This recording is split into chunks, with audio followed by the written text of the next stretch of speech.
You're the only friend I made in college. Like, by natural means. Yeah, isn't that crazy? Yeah. Fall of 2014, in a class called Art Appreciation, that I don't remember fondly because I never wanted to be in the class. I thought it was pointless, and I still do. My fascination with you was we happened to be sitting next to each other. I was playing Subway Surfers on my phone almost every single day, and you found it very annoying. I found it very annoying that you were taking so many notes because, like, I fully intended on just, like, I don't know. You cheated off my notes. I cheated. I was cheating. I'm cheating again. I was still cheating. So it was a good thing that I took a lot of notes. Yeah, exactly. Yeah. And I don't know how we had the conversation about, like, I don't know how we got to the point where you were letting me rob all of your hard work. Why did you allow that? So this is how I remember how we first met. I was already seated. And it was the first day of class, which normally are pretty short because it's just the teacher introducing themselves and going over the syllabus. Mm-hmm. So I was already seated. You walked in, and there were multiple other empty seats in the room. And you walked over, asked if the seat next to me was taken. And I said no. You sat down, turned to me, stuck out your hand for a handshake, and said, "Hi, I'm Derek." Oh man. Oh God. "And what's your name?" And I said, I didn't want to be rude and not shake your hand because you were putting so much effort into introducing yourself. So I shook your hand and I told you my name. And you, that's how you introduced yourself. That's so weird. And I found it hilarious. Like, looking back, it makes me laugh because with being someone, new to Murfreesboro because you came from Chattanooga. Right. And not knowing anybody here, I feel like that's how you conducted yourself. I didn't know what else to do. "Hi, I'm Derek. Hi, I'm Derek." I just wanted to make you comfortable because, like, I was aware of the fact, now that I'm thinking back, like, knowing that there were so many empty seats around, I'm like, she's going to be so weirded out if I don't say anything. But, like, I have to, I was just like, be normal. After you introduced yourself, you kind of I don't remember what you talked about. You were just, like, talking.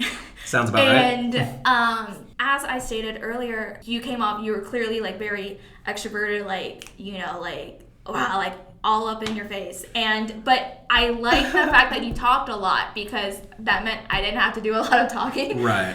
And I just know we didn't necessarily have assigned seating in the class, but everyone just sat in the same seats that they on their first day. Yeah, that is very strange now that I think about it. Everybody sat in the exact same spot every day. And so, since we sat next to each other, we over the course of a semester, we talked. But I do remember on the first day, after class was over, we were leaving. I figured you would just, like, you would go ahead and maybe, like, you had another class or whatever, but, like, you stayed right next to me, and we left, and then, like, as we left the building, you were like, so let me get your number. Like, let me, not necessarily like that, but because, like, when you're in classes, everyone kind of, like, maybe, like, gets in a group chat, so, like, If I miss class, maybe you can send me the notes, but you were just like, let me have your number. I want to believe that I would have said something like, just in case one of us ever misses class, or if I ever need notes or something. I mean, I'm probably paraphrasing. But that's how I remember. In hindsight, I probably sounded like just as forward and sharp and weird as that. It's like,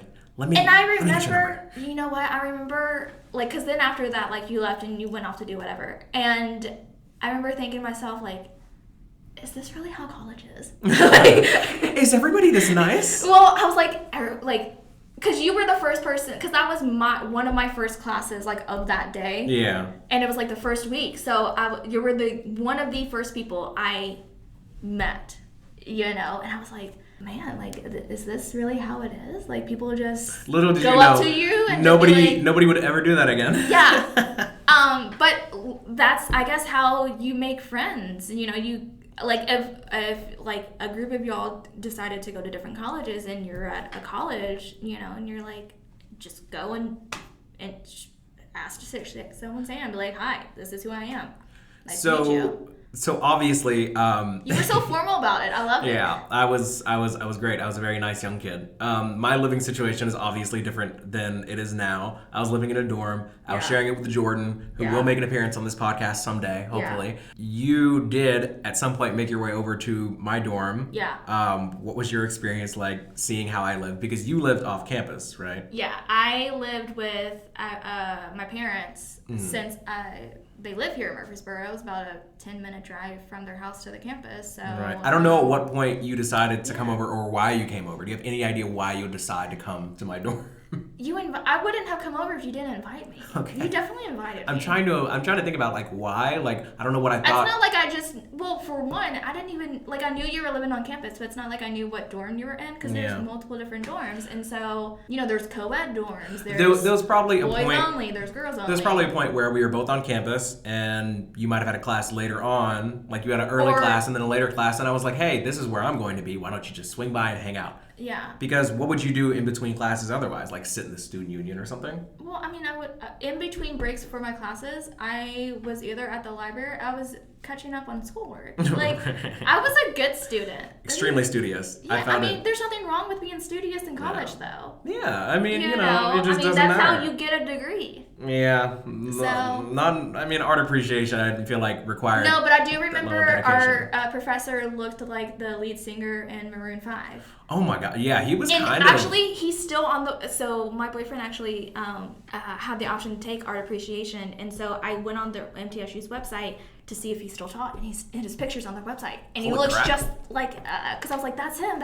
Well, he was a good professor. He let a lot of stuff slide. Yeah. He let everybody cheat. It wasn't just me. I mean, but there was he didn't necessarily say, like, at the beginning of class, like, on the first day, like, hey, like, we're going to do all these quizzes and stuff, like, when you first come in, so be prepared. He never stated that we couldn't, like, consult with our neighbors. Because everybody, because I don't know if you remember, but, like, me and you were, like, sit here, like, and then, like, the people behind us were in a row. And I remember us as a group, it was, like, 5 of us, we would always, like, turn around and be like, hey, did you get this for this one? Yeah. Okay, so that's we were all extremely close. Like, very, very close. Yeah, and so we would just be like, and I mean, I know it was timed, but I would use my notes because I would take notes, and so it was like an open note quiz, but apparently I didn't take any, so I just knew that you did. Yeah, so he just copied my answers. So when you came over to my dorm for the first time, you met, I'm sure you met Jordan. Yeah. You probably don't have any, It was just you and Jordan. It was just No, just I know Jordan you were I know you were friends with Justin.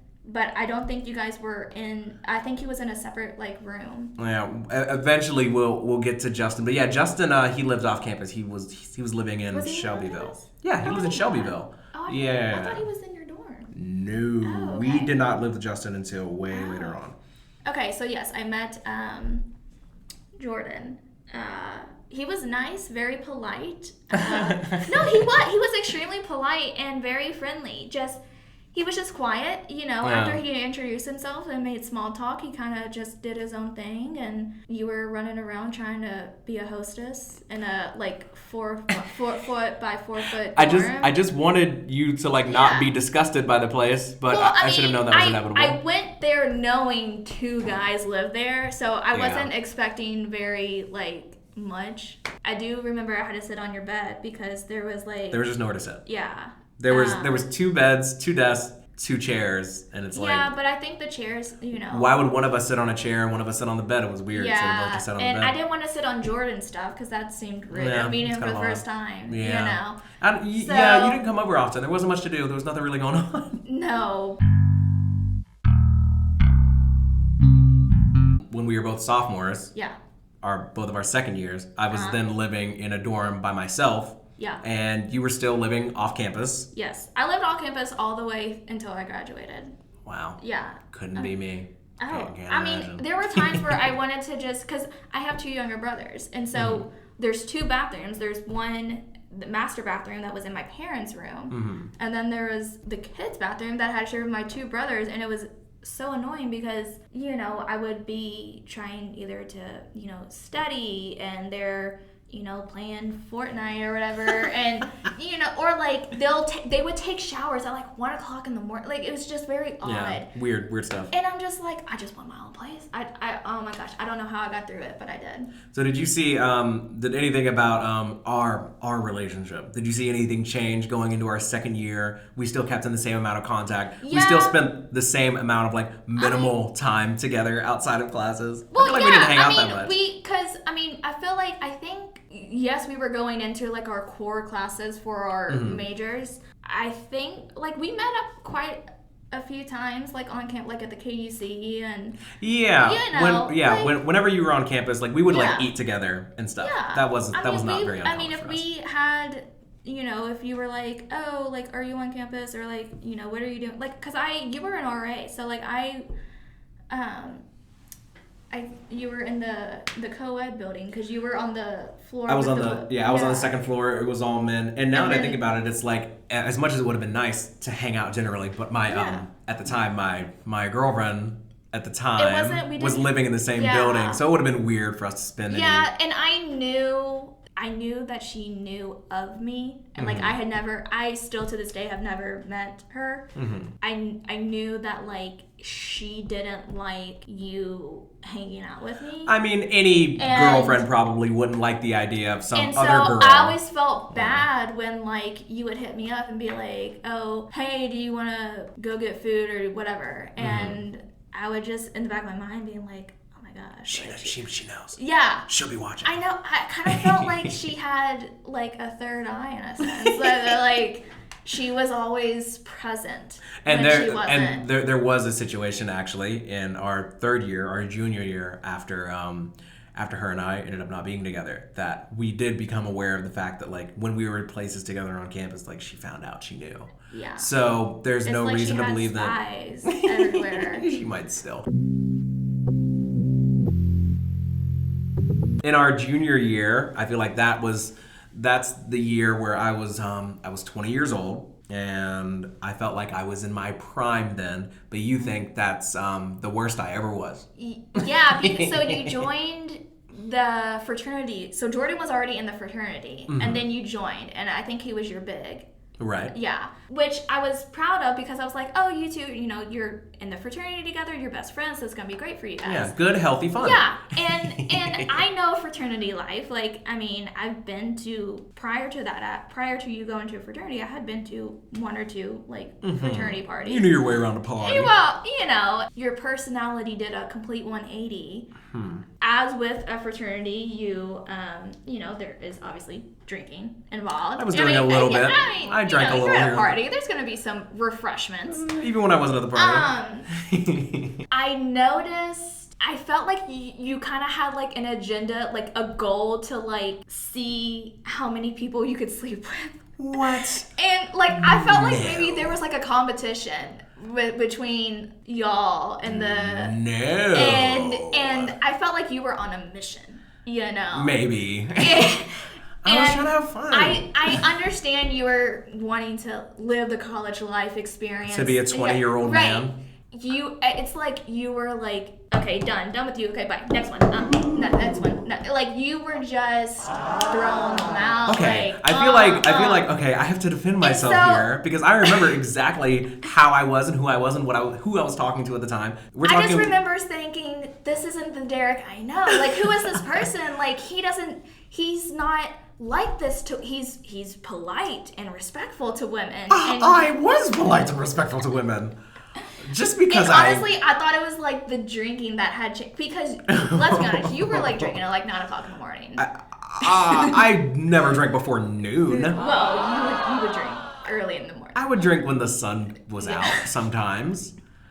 You're making it sound like I was this chaotic, like, sex-crazy wrecking ball. I was taking people on, I was, like, going on dates and stuff. I just remember it got to a point, though, where I remember I was over, it was you, Jordan, Justin, you were Jesus. Yes. Yes. You were in an off-campus student apartment. And I had been over a few times during the semester, But I remember one particular time. I remember I was over, and it was me, you, Jordan, Justin, Jesus, and then there was like 2 other girls. Like, I'm not sure who they were or whatever. Identities don't matter. I'm not. I guess they were invited by like either Jordan or Justin or whoever. But I remember we were doing the King Cup game, right? Yeah. Right. And we were sitting in a circle. I was sitting next to you. How you were talking. Like, you were just What do you mean? What was I saying? Well, I forget, like, you either said something or did something, and I remember I looked over at you. The thought that came into my mind was, dear Lord, he needs help. Like I was, what was I talking so about? afraid for you. Like, I knew, I was like, he needs serious help. What? I just want to know. And then I remember I told you, I don't know if it was there or if it was sometime after, like maybe the day after or whatever. I was like, listen, like, I consider myself a friend of yours, and as a friend, I would want someone to tell me if they were concerned about me. And I think you have a problem with drinking. You think I had a drinking problem? Yes, okay. and I think the drinking, because it is part of the fraternity lifestyle, right? And college lifestyle, and living with 3 men. And, I think that definitely influenced a lot of the behavior that you were showing. And we're talking about the fall of 2016 and the beginning of 2017, right? Yeah. Okay. And that's fair. Now, but I knew you weren't in a good place though. Like I could tell. Like, I knew, like. Do you think I was depressed? Yes, stuff? Yes, I really do. And honestly, and here's how I know. Now I know you were, because I've been in therapy myself. Okay. And so I can now look back at our time together in college and see that semester, fall of 2016. Mm-hmm. And spring of 2017, I can see the signs now that, like, literally, that it was a cry for help. Like, seriously, like. Now, you can't go to somebody and be like, hey, you have an issue and you need an intervention. You need to address it and to fix it. Like, you only get help if you want help. I didn't want help. Well, I remember I told you quite a few times that you had a problem, and you were just like, it's the no, don't. It's This is just college. This is just college. I'm in the fraternity. It's what everybody does. Everybody drinks. You can't be an alcoholic in college. Yeah, I know. What are you talking about? And so I was just like, my words are falling on deaf ears. It's so sad. And I was like, I knew you needed help. I just didn't, but you didn't. You were in denial that you had, like, an issue. To be fair, I can recognize now that I was being a bit reckless at the end of 2016, but it was after I had ended the longest relationship I'd been in. And it really wasn't about her at all. It was just the fact that I was just getting used to being a single person in college. Most people come into college a certain way, and then they develop normally. For me, I was just becoming a single man, 1, and 2, joining a fraternity, 3, like, being fully free for the first time, and all these things were happening all at the same time. There were nothing but enablers around me. It was not all me. I mean, it's not like your friends are gonna be like, hey, you should slow down. That time did come, and it was like, I think it was around January or February of 2017. There was a recurring event that would happen while I was living at what we called the limbo pad or mother base. None of that makes any sense. There were these drinks called Rockdales. You could get 24 of them, they're beers, for $13. And we would do that very frequently. And by we, I mean Jordan, Justin, Jesus, and I. You don't know who half those people are, but it doesn't matter. On any given night, for no good reason at all, we were always drinking Rockdales. And in hindsight, it really baffles me that I ended up not, like, dying at some point by just the sheer amount of beer that I consumed as a junior. There was this concoction that we came up with called Limbo Juice. I don't know if you're familiar with it, Courtney. Yes, I remember. And I took a moment to look back through our group chat from the end of 2016 and the beginning of 2017, and I can confirm there were a lot of girls that we talked to or had over, but it wasn't always, the kill session that you think it was. I wasn't out here just, like, smashing randoms putting up notches on my bedpost or whatever. You know, I was a decent human. I just liked having company over. We had a nice spot, a nice, welcoming, hospitable place where people felt safe, where we played drinking games, and everybody was super cool. And on another day where I have one of the roommates from that time on, we'll talk about all the, potentially reckless things that could have happened on any given day. But while you were there, nothing happened to you. It seemed like a nice time, Yeah, we were safe. You would always, make sure everyone was having a good time and that everybody felt comfortable. And I do appreciate, the thought of hospitality, because it was kind of a little bit of a bachelor pad, if I'm being honest. Oh yeah, for sure. Absolutely. There was just flags on the wall, flags on the wall, lights on the walls, and pong table. It was, you all had the TikTok lights before they were TikTok lights. Wow, I didn't even think about that. Yeah, you did. Yeah, we were living the life. So, I don't have any regrets. The handful of times that I was over during that semester, I would leave always just feeling bad, because I was just I was okay when I was in this with you, because in a sense I could watch you and make sure you were okay. So I'm older than Derek by I think 3 years. I'm 25. No, you're not 25. I am 25. No, I thought we were 3 years apart. I am 25. I thought you were 26. I'm 25. Sure. Yes, I just had a birthday. Okay. I'm very sure.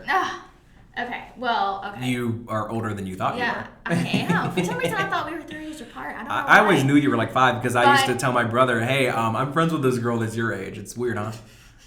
No, and I'm the oldest out of all my friends, and so I tend to be more of a mothering type of friend. I'm the mom of the group. I am, and it's funny because I'm the shortest of the group as well. So I'm the oldest and the mom, but I'm also the shortest and the one that gets been oh, she's the young. I'm no, I'm actually older.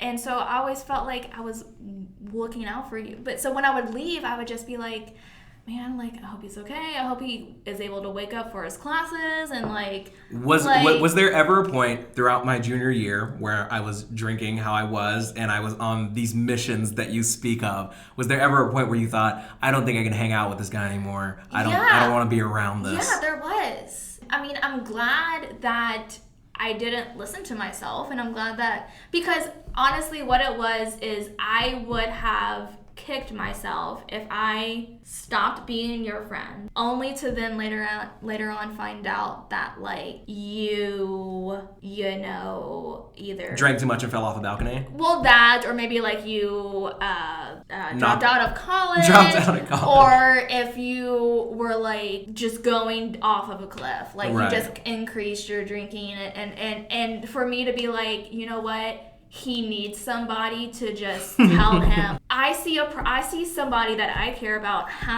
going through something, having a problem. If I see that, I should do something about it. I'm not just gonna stand by and watch. At the time, would it be easy for you to describe what I was going through as sadness? What is it that you thought I was going through? Well, then I honestly thought you were going through some form of identity crisis, because you were in this fraternity, so I felt you put on a persona when you were with your fraternity bros, right? Especially if you guys were at a party, if you all were hosting a party. Because I know there was somebody who rented a house or something. You guys would host your parties at the house. Yeah. But it wasn't it wasn't a house on Greek Row. It was just a regular residential home. Random home in Murphy's Row. Yeah. Because I remember I went to your all's Halloween party with a friend of mine, and you were dressed as a penguin. Yeah. And I think I still have a video on my phone. Yeah, I was extremely happy that night. How could I have possibly been depressed? Yeah, I know. And so now that I myself have gone, I'm still in therapy, but I can look back at that time and be there are clear signs that he doesn't know he's asking for help, but he is asking for help. He's unaware of it, but he is. And I'm so glad that I decided to, Was it this one? Yes. And so I was I have stressed. a picture. Do you remember what I was stressed as? No, I do not. Okay, do you remember Arrow? Oh, yeah. For listening people, I was just showing her a picture of me on the night she's referring to in October of 2016, where I was the happiest I've ever looked in my entire life, but at the same time was crying out for help. Yes. And no, you really were. I mean, I realize that now, but I'm like I said, I'm so glad that like I decided to like stay friends with you because you were just afraid that something might happen to me. Yeah, and I would have just felt so guilty if like you died.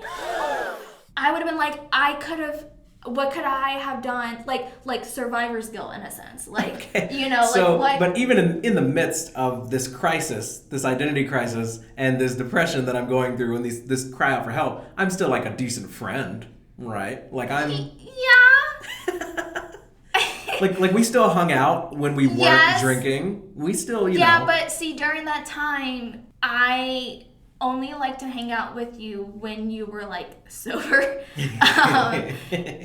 When we were hanging out, like if you know, like say break between classes or whatever, I just felt like I was like the person sitting across from me. I was like, he looks like Derek, he sounds like Derek, but it's not Derek. It's not the same Derek that was like, hi, my name's Derek. Yeah, like we're the innocence of my innocence was gone. It was. I had evolved. You did. It was like a Pokemon evolve that did not do so well. But you thought I was devolving. Yeah, like like I said, I believe you were putting on a persona because you're like, I'm in a fraternity. This is how I should act when I'm with these people when we're at a party versus how I would normally act if, you know. Well, riddle me this. When I was hosting these little events, shindigs, whatever, where we had drinking games at the apartment, did you think that I was the exact same as I was when I was at a fraternity party? Did you see any difference there? You were a level below. You were like a little... Well, thank you. Yeah. So, I mean, you toned it down a little bit when you were at your own place. Right. But when you were in a giant... If y'all were... Because, I mean, at your apartment, it was you and Jordan. And I don't think Justin was in the fraternity. He was in a fraternity. He wasn't in our fraternity. Yeah. He exhibited some similar behavior. Yeah. Now, when it's just you guys, I mean, it's a little like it's a little more controlled. Controlled, yes. It's controlled. It's controlled chaos. Yes. Versus when it's like 20 of you guys. If there's like a whole event where a whole bunch of random people, where it's like an actual party. And the biggest thing that really just upset me was because I had a thought. I was like, well, what if this is actually who he is? This is just him now. It's just, you know, maybe he's always been this way and, you know, being in the fraternity was that launching pad, you know? And I'm like, would I still, if this is who he is and who he's going to be as his friend, am I going to accept him this way? So, so you were thinking like, if I was already fully like that when we initially met as freshmen, we never would have been friends. Attitude and personality you portrayed during your junior year is what you initially portrayed to me our freshman year, probably not. So what do you think saved me? Why are we still friends now then? If that was like that was your last year in college, right? No, my last year in college was fall of 2017. Gotcha. So it was like... Oh, you know what's interesting? This isn't all about me being bad, because in March of 2017, I began a relationship, and the person I was with was still very cool with the fact that I had a female friend like you. But then we went probably almost a year without talking to each other or seeing each other. And why did that happen? Because I met someone. Mm-hmm. And as some, you know, you tell them like, hey, I have, you know, because I know a lot of people get a little like weirded out if like a guy who's in a relationship with a girl has a platonic friendship with a girl, and like a girl having a platonic relationship with a guy who is dating, you know, a guy. Like some guys and girls get very like defensive, and they're like, well, I don't think, you know, I don't like that. That's not okay. So what Courtney's trying to say is she had a boyfriend, and he would not allow us to hang out. Yes, he was uncomfortable with the idea of Courtney having a male friend. Yes. He knew that we used to drink together, hang out together all the time. Yeah. And he never met you. And he never met me. He never even tried. Yeah. I think that's I'm surprised that's something that we didn't see pop up on r/dating advice, because that is a very sticky situation. Yeah. Are you allowed to have platonic friends of the opposite sex while you're in a relationship? Yeah. And I have never let somebody I'm dating tell me I'm not allowed to hang out with someone, but you did. Yeah. So okay. So defend yourself. Explain. Okay. Editor Derek popping in. Courtney and I talked for about an hour, so I'm only going to give you half of that today. I was just about to Uno reverse card her into oblivion since she'd just been destroying me for the past half an hour about what a degenerate I was in college, but it's okay. I love her anyways. Tune back in on Friday or Monday to hear the rest of our story. Until then, love you, mean it. See you on Friday. Enjoy the outro. Thank you so much for joining me in Derapy today. New sessions every Monday, Wednesday, and Friday. Follow me on Spotify. Follow me on Apple Podcasts. Absolutely free. Give me 5 stars if you enjoyed. If you didn't like it, don't do anything. But share it. Maybe somebody else will like it. You better go crazy. I'm Lil Dicky if he took rap serious. Black, what I am. Never been to Hogwarts, but I'm curious. Haters see the numbers and they furious. I'm a small man, got big plans, I'm Tyrion. I drink and I know things. One more Game of Thrones reference and you'll shut it off. Send me off to Castle Black, cause I swear to God, I want it all. All the smoke that I can handle, but I'm not a smoker. Gambling with these investments in my craft, but never played poker. I'm yelling like I'm Meek Mill so you can hear me. Competition should fear me, I mean it so sincerely. I'm fighting fire with fire so I can stay hot like Baywatch. Just a matter of time till I blow like a Michael Bay plot. You better stop! But I will not, I simply don't know how. I am way too proud, I'm earning my crowd. I have to stay loud, busy on my grind. Get used to the sound.